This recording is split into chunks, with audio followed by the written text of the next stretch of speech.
Saya akan presentasikan dari tugas komunikasi perpajakan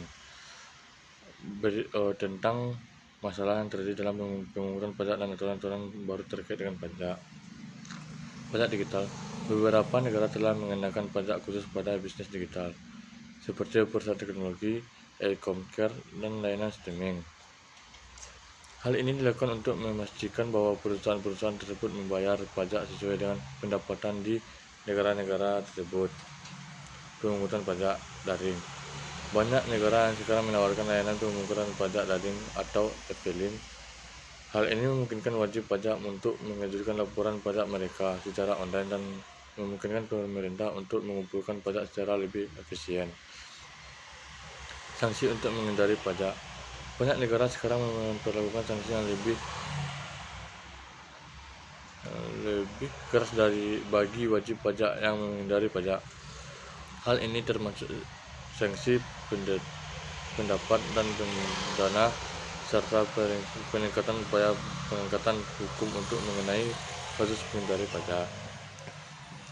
Terus pemungutan pajak dan permasalahan di Indonesia. Pemungutan pajak dan permasalahan di Indonesia. Undang-undang yang mengatur tentang perpajakan sudah dibentuk dan diberlakukan di Indonesia, namun masih ditemukan banyak permasalahan atau kendala mendasar dalam pelaksanaan. Hal ini sangat mempengaruhi hasil penerimaan pajak sebagai sumber pendapatan negara. Berbagai kendala tersebut berbagai faktor yang dialurkan secara garis besar di bawah ini. Kurangnya sosial dari pemerintah kepada masyarakat sebagai wajib pajak mengenai pentingnya pembayaran pajak, manfaat membayar pajak, dan sanksi yang akan diterima apabila wajib pajak menunaikan kewajibannya.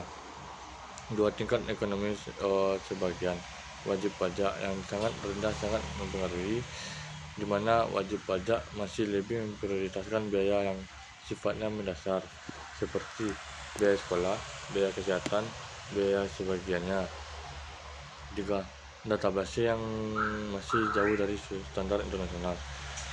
Pada database sangat menentukan untuk mengunjungi kebenaran pembayaran pajak dengan sistem self-assessment. Upaya-upaya yang dilakukan dalam mengatasi permasalahan pajak di Indonesia dalam rangka menjamin kesayangan penerimaan pajak sebagai sumber utama APBN dan memberikan keadilan dalam perusahaan of plain left. Pemerintah perlu memperluas basis pajak dengan meningkatkan jumlah wajib pajak yang terdapat untuk memikirkan NPWP dan sekaligus kepatuhannya. Sekian dari saya, terima kasih.